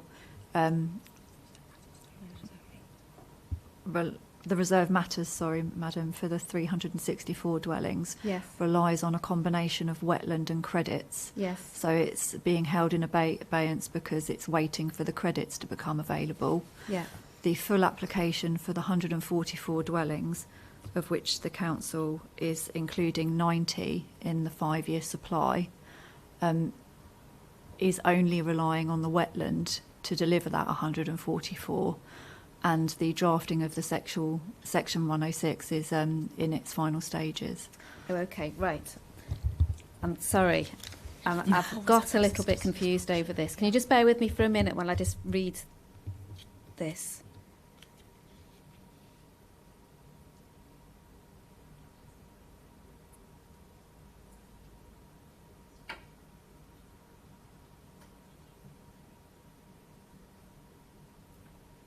Right, so there's a full application for 144 dwellings, which is part of the 360... Hang on. It says 144 are the 364 dwellings included in the Reserve Matters scheme. So you got Reserve Matters, which includes those 144 dwellings. There's 2 applications for those 144 dwellings. Yes, that is correct. But the council are relying on the 90 from the 144, so the full application, to come forward in the 5-year period, because there is an on-site solution to deliver those 144. So in the schedule at the top, there's planning status. It says Reserve Matters application pending determination, but it doesn't mention the full planning application.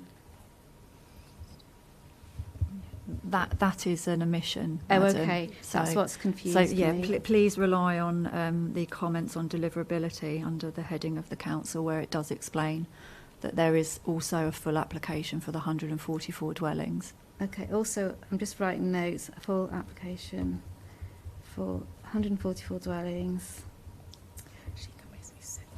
I just need to get this right. So, so 144 dwellings. That is separate to the Reserve Matters. The only thing that's waiting for that in terms of getting approval, so has it got a resolution to grant? It's got a resolution to grant, so it's the finalisation of the Section 106. You can essentially park the Reserve Matters because the supply relies on the full application. Okay, so resolution to grant, and the thing that's missing from that, what's missing from that, sorry? Just the Section 106. But what do you need from so once the permission is issued, the applicant and the developer will need to obtain an abstraction licence from the Environment Agency, but that's outside of the planning process. So what's holding up the 106? So why hasn't the Section 106 been granted, been signed? It's just in its final stages of negotiation. So between the council and the applicant. So it's nothing to do with nutrient credits? No.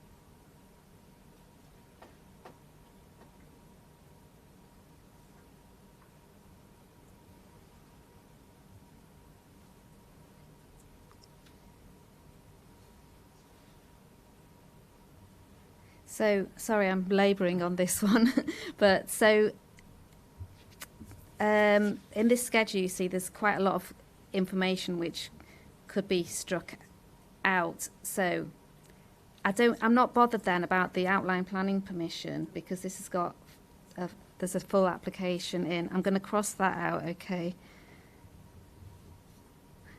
And I'm going to cross the bit out about the Reserve Matters, because that's not relevant. I'm going to cross the bit out about nutrient credits because it's not relevant to this particular one. So, okay, so now I've got in December 2023, the planning committee resolved to grant planning permission. Which application was that? The Reserve Matters or the full? That would have been the Reserve Matters. Right, I'll cross that out too. Okay, so now we get to full application for planning permission, 144 of the 364 dwellings. Okay, so that was in October 2024. That got the resolution. So that's quite a long time ago. Is that because, can you just tell me why that's so long ago? There has been some there was some negotiation with the applicant that related to the mitigation solution, essentially. Okay.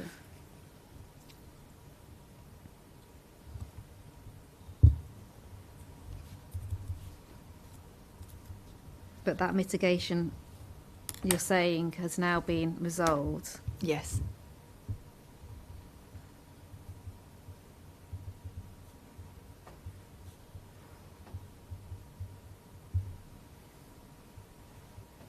Right, okay, so would you like to come back on all of that? Happily, Madam, I think you've asked the questions that were in my mind, which is, if we're just concentrating on the full application, it had a resolution to grant in October 2024 on the basis that they were providing a wetland on site. I don't really understand why it's taken a year to negotiate, and then what we've just heard is that the developer wanted to negotiate the mitigation strategy and it's still not been resolved. So I don't think it is clear that this is going to get its decision notice until, well, and obviously it won't get its decision notice until the Section 106 is agreed.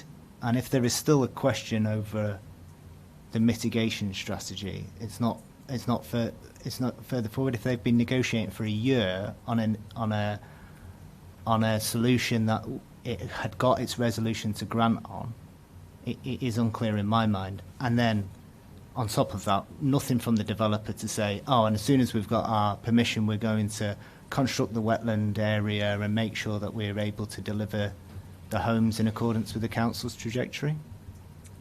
Okay, I think the council said the mitigation had been resolved. Well, they did, Yeah. and then they said, and the developer has been negotiating. The reason why the Section 106 has taken so long is because the developer has been negotiating about the mitigation. Yeah, but that's been resolved now, and what's left is other matters. So in That's which my case, understanding. if that's the case, where's the decision notice? This is the position that we find ourselves in. The council's relying on a full planning application with a resolution to grant that a Section 106 is taking best part of a year on. We're told that everything is fine and no details, no draft Section 106, no indication that the decision notice is going to be issued next week, nothing from the developer. Okay, thank you. Thank you. Right. It's just to be clear that the matters relating to the drafting of the Section 106 and Stop Marsh are resolved. Okay. So just to be clear on that point. Okay, thanks. Got two left. Sorry, did you want to? No, he's just whispering that he's hungry. He's just whispering something else to me. All right. Yes, two more left. Yeah. So charring, land adjacent to poppy fields, and that's an outline. Okay. Thank you, Madam. So outline planning permission, it's got a reserved matters pending determination. We're told this one is awaiting the credit scheme, which we've discussed already. Yeah. In terms of clear evidence and how this particular site is going to be first in the queue, along with the other ones that we've talked about to access that. Nothing from the developers, Countryside or Orbit to support the council's revised trajectory. Okay, thank you. Do you want anything to say? The council has no further evidence to add, just to clarify the point that this is another site again where analysis of updated evidence has led the council to conclude that the quantum deliverable in the 5-year period it should be reduced by 60 dwellings. Okay, thank you.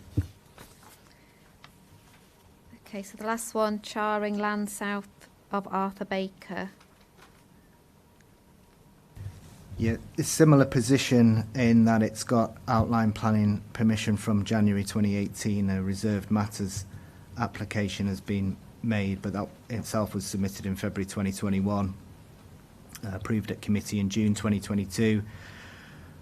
Waiting for nutrient neutrality, but because it's a council-owned site or the council's property arm are promoting it, then it says in accordance with the June 2024 Cabinet report, nutrients will be secured via the Council's nutrient mitigation scheme, which my understanding is that they will prioritise certain sites to access the credit. But of course that report was from June 2024 and the decision notice has still not been issued. Okay, so it's council owned, and what this report says, the council owned site get priority for credits. I'm sure I was paraphrasing, and I'll be corrected if that is a misunderstanding, Yes. but that's my understanding. Okay, but there's no decision. Right, so it's been pending since 2022. Yeah, so this is a scheme, Madam, because it's the council's property arm that will benefit from credits that are being generated through the retrofitting of the council's own housing stock. Okay. So that is a project that the council are leading on, and Madam, that's the project that has been subject to an AA and Natural England, and the AA has been subject to Natural England approval. And again, this is an example of a scheme that has recently benefited from planning permission through retrofitting of its own stock is Mabledon Avenue. So this project is generating headroom for the council to deliver their own projects and the council's subsidiary company to develop their own projects. Right. So is it who made the application? Did the council make the application? It's the council's property company that made the Right. application. So that would still need a Section 106, does it? No, it doesn't. It doesn't. Madam. Okay. So obviously the question in my mind is, if what's happening, you might have told me already, but you're going to have to remind me. The retrofitting of the council's own housing stock, has that not come into effect yet, that scheme? Yes, that came into effect around June time this year. Oh, okay. So why hasn't it got planning permission? The final details of that regarding relying on those credits are working through the system at the moment. The final details of what, sorry? Apologies, could you say that again for me? Yeah, so what are what final details In terms of those credits going to that scheme, essentially the credits went into a central bank and then they're just being apportioned out to those sites, and that this has been an identified site. So it's in terms of going through those final steps to secure those credits and link them across to that specific planning application from the council's stock. And are they available for that scheme? Do you know for sure? They will be shortly, yes. That's my understanding. Right. But the Natural England approval has been signed off for this form of mitigation for the overarching retrofitting approach as set out in the council cabinet report as a in the proof of evidence. Okay, so how are those credits, just out of interest, how are those credits secured if there's no 106, if it's the council's own scheme? So in terms of the credits, when they sit into the retrofitting will be secured via Section 106. That is how that mitigation would be secured as separate. So there's essentially a restriction on those works being retained in place. That's not linked to a specific planning application. That's linked to the properties that have been improved. So for this planning application, because it's a reserved matters application and the mitigation will have been delivered at the point the planning permission for the reserved matters is granted, there's no need to secure them via a Section 106, and it will be essentially listed. A credit certificate will be signed and provided, similar to biodiversity net gain in that regard, with essentially credit certificates. Okay. And it's not linked to the planning permission? The credit certificate will refer to the planning application. Yes. But how the credit certificates are secured, if that makes sense, that is not linked to a specific planning application. Okay. So I'm just wondering why this credit system then, if this application doesn't have to sign a Section 106 to be linked to it, what's holding it up? is just the final details in terms of linking and confirming from the relevant departments within the council and the property company to secure those and link them and confirm them, if that makes sense. Oh, okay. So it's not a legal reason that you got to link them, it's just policy that counts? Yes, right, yeah. okay. I was just got similar queries about the retrofitting to the credit system. We haven't been told how many units the retrofitting is going to unlock, how many have been used up by other schemes, whether there's capacity for the 59 homes on this site to also use that. You know, no detail. The retrofitting might only have released a certain amount of units that's already been taken up with the system. So you're saying we've got no written evidence of this? Yeah, well, one would expect to see. It's not as so straightforward as saying, "Oh, we've got retrofitting on our own." On our own, so it might only release 10 units. I'm sure it doesn't, but it might be. We don't know. We don't have that evidence. We don't have any evidence of how many units can be accommodated by the scheme, and how many have already been taken up by other schemes, owned by the council or sold or however used. What we do know is there's a retrofitting scheme in place. It's been in place since June, and in answer to your question, I don't think there was a real answer as to why since then this site, or even before then, hasn't got its planning permission.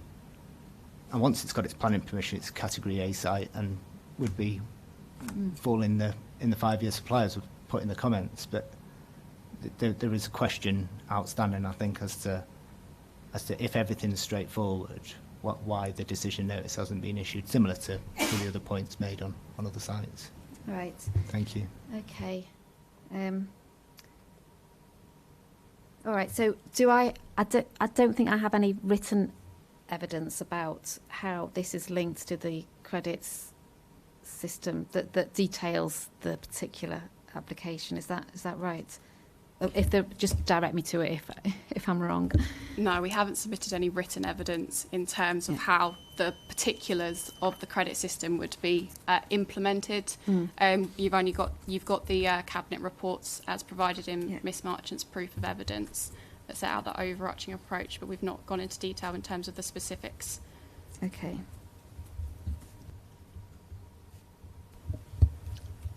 Madam, may I just come back on a further point? Yeah. I've been advised that there is a ledger that's available online that provides information about apportionment of credits, and if desired, we could provide a URL to that information.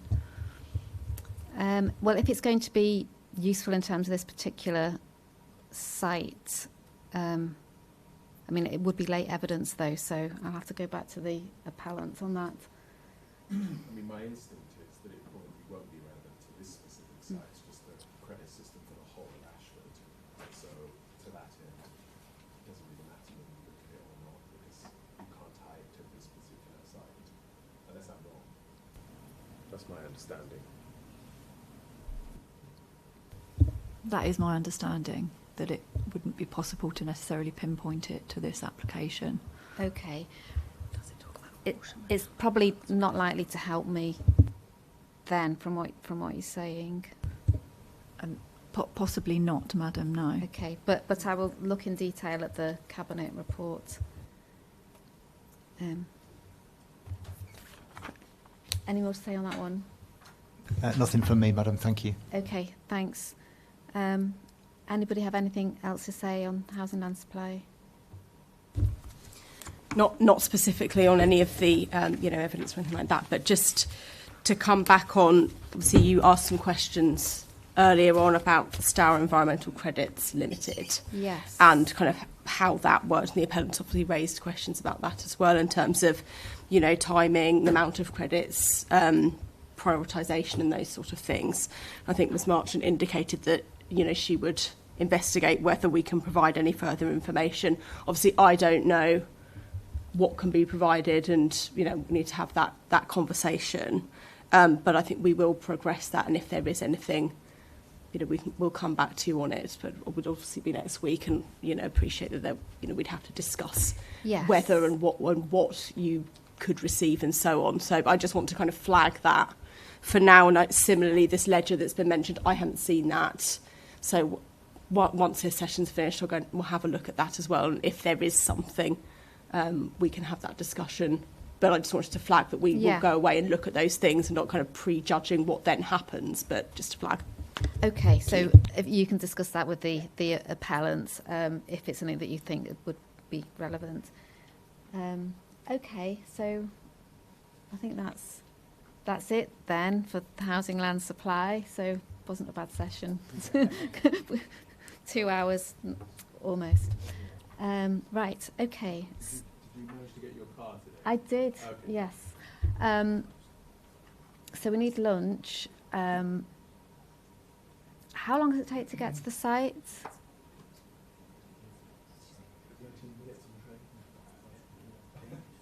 10 minutes on the train.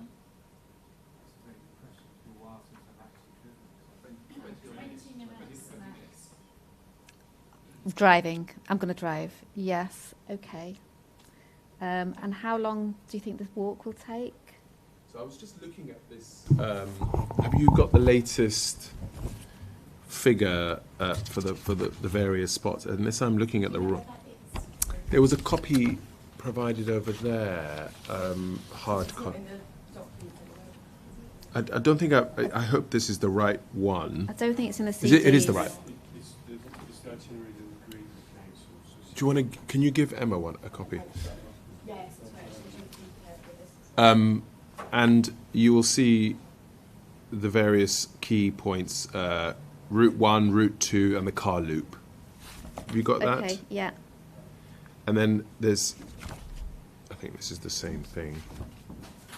This is the same thing, but just more blown up. Yeah, I don't know. I mean, maybe Mr. Williams can tell us roughly how long you think this will take. It's Miss Withercombe here. Oh, there we are. Sorry. I mean, I think just in chatting, I think to do everything probably too much. So. Okay. I think we were suggesting that we focus on the walking routes with you, leave the driving, doing your own time. Okay. I think the walking's 2.5 hours. I'd say a couple of hours. At least. So that's all of it. That's this. So it's to walk the site, and then to walk as much of this loop as you feel you need to see. Right. So 2 routes. You got 2 routes. Okay. Yeah. And Mr. Musk was saying possibly the route to the school as well, whether you want to do any of that. I was thinking I might go and do that, one evening next week. And we'd also leave you to look at the other extensions in the village. Yes. Your own time. Yes. Yeah, okay. I think bearing in mind time and you guys have got to travel back tonight. Yeah. There was a suggestion of a wider viewpoints that you were going to look at in the car, wasn't there? So Yes. I don't know. Anyway, Mr. Musk has just handed me what was printed from the email that I alluded to earlier, which I've now got here, which is a map. This is the one that we haven't seen. No, you haven't seen it yet. No, I know you haven't seen it yet, and I'm going to hand it to you in a minute. So it's got some photographs. Well, I'll hand it to Mr. Mohammed first, and he can have a look at it. But I think. Thank you. I think what's most important this afternoon, if I might say, is do the walk. Oh no, absolutely. This was not. Because they link the representative viewpoints that we discussed yesterday. I think it is really important you go and see the extensions in the village that we discussed at length yesterday. I don't think that needs everyone. Yeah, no. But because there's no viewpoints to point out. But There's no viewpoints to point out. If you could just give me sort of an address where it would be good to look at it from. Yeah, and the blue asterisks is on the map effectively are a combination of the high points of recent development. But when we're in the village, when we're walking, we can point out how you get to those 2 developments that we discussed at length. Yes. But the car loop, it would make sense if you're looking at wider views in due course anyway. The car loop that we've identified, you could do yourself. The one thing that I meant to say on the car loop, or ask you to look at the car loop, is the walking route looks at the RMC at the Hamstreet interface, which is part of our walking route. Yes. What I've listed in the car loop is that you also stop at the Rockinge part of the RMC, because we discussed at length we discussed how the vegetation structure is represented at the Rockinge end Yes. of the RMC as well as the Hamstreet end. So if you do the car loop by yourself, I think it's really important that you stop there and have a look at that, because that's highly informative to the conversation we had about the RMC and associated vegetation. Okay, it would help me if you could just indicate where I would sort of stop in terms of, is there a street or a... There's a lay-by, Yeah. Vincent's lay-by right next to the RMC at the Rockinge end. Okay. So I can... Do we have a plan with the full front? Sorry, do we have a plan with the full loop? We don't, but we can point that out. I mean, Yeah. it is very straightforward.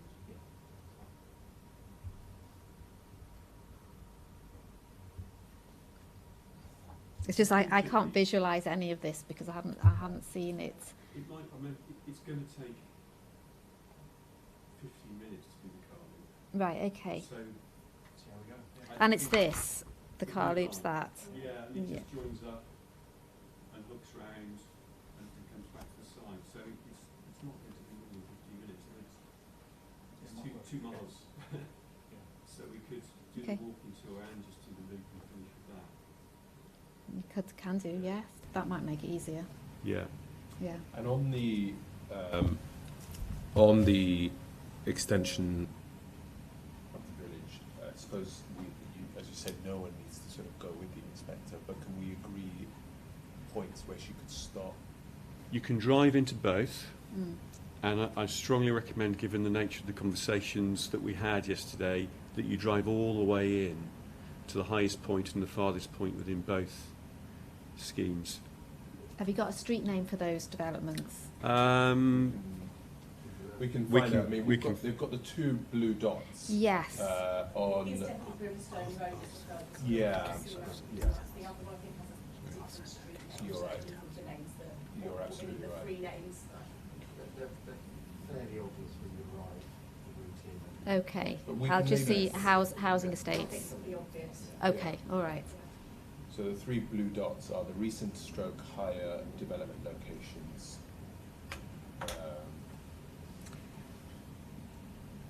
Okay. It is Brimstone Road to the north and Ingoldsby Lane to the west. But they are very obvious. They're just sort of single routes that you just drive in and work your way to the end. Okay.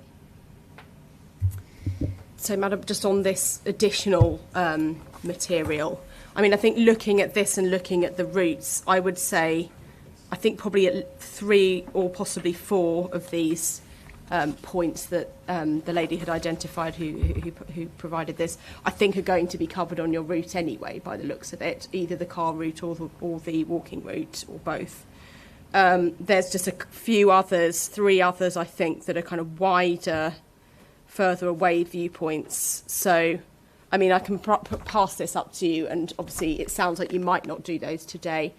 Then a matter for you whether you want to do those in your own time or whether you feel that you don't need to. But shall I provide it? Yes, thank you. Is that okay, Yeah, Mr. yeah. Mohammed? Yeah. 3 of them are absolutely on the Thanks. Way Street, Marsh Road, Street Road. Oh, sorry, say that again. The 3 to the north are definitely on the car loop that we've identified. Okay.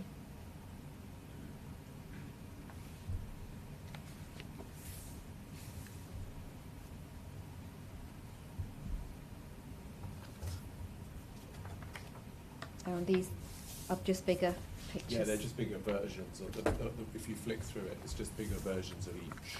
Right. Oh, I see. Yeah. All right, so we're meeting at Carter's Wood. There's a car park there, is there? Right. So if I put Carter's Wood into Google Maps, it'll take me there. Right, because I just hate to get lost and not turn up. Right, Carter's Wood, Hamstreet. Right, so what time, if we... So 20 minutes, did you say, drive? Lunch, packing up? 2 o'clock? 2 o'clock, yeah. It will be Okay. Mr.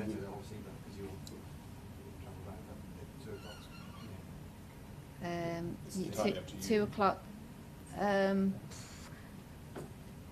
Yeah, 2 o'clock sounds fine to me. It will be Mr. Williams on our behalf who will be there. Okay. Yes, and Angie, and So- yourself. Do you think we could put it forward to 1:30? Let's compromise and say quarter to 2. Okay. Yeah. It's not really our preference, it's just trying to get Oh, no, absolutely. Just 2 hours. Lunch as well. There is lunch. No, I know. Especially when you're not going, you can I've got no. Let's say 1:45. Yeah. Okay. So got enough daylight. yeah, I'll aim for 1:45. Is that all right? Yeah. Right. Okay. Mr. Jones? Mark, without wishing to extend this debate, Okay. I would agree with Mr. Musk that you should walk from the site to the primary school, and that along that journey you will see the other facilities available in the village. Yes. So you will have a full appreciation then of expect what we'll talk about next week. Yeah. Oh yeah, I'm definitely going to do the route. Yeah. Walking. All right. So, thank you everybody for their contributions from the housing land supply. Right. So that's it then until after the site visit. Should we just announce to people Yes. that 1:45 on the site, and also just announce that the closings will be remote next Thursday? Okay. Yeah, I also wonder whether, because obviously we're back on Tuesday, we hadn't really discussed the start time for that. Having discussed it, because I think Mr. Musk has got about an hour's drive to get here, and obviously he's going to be, up giving evidence. So we were wondering if a 10 o'clock start would be acceptable for next Tuesday. That's okay. For me. Yeah. That's fine. Yep. Okay, I'll just make it obvious about the site visit. So, to anybody watching, meeting for the site visit, if you want to come and observe that, it'll be 1:45 at Carter's Wood, lay-by Carter's Wood. And then on Tuesday, we'll start at 10 a.m. here, and then closings will be, what day is that? Thursday. Online, so the council will have to send out the links. I think does the council do that? We can post that on our website. Yes. So it'll be available to view on our website, and people can log in via that link. Oh, fine. But So also circulate between the parties as well. yes. Okay. Have I said everything I need to say? Yeah. Right. Okay. Well, thanks very much, and I hope everybody else has a good weekend. Thank you. Right. Thank you. Mr. Williams? Thank you. I think my box of printing might go back having lost about 20% of its original bulk, which isn't necessarily a bad result. Say yes.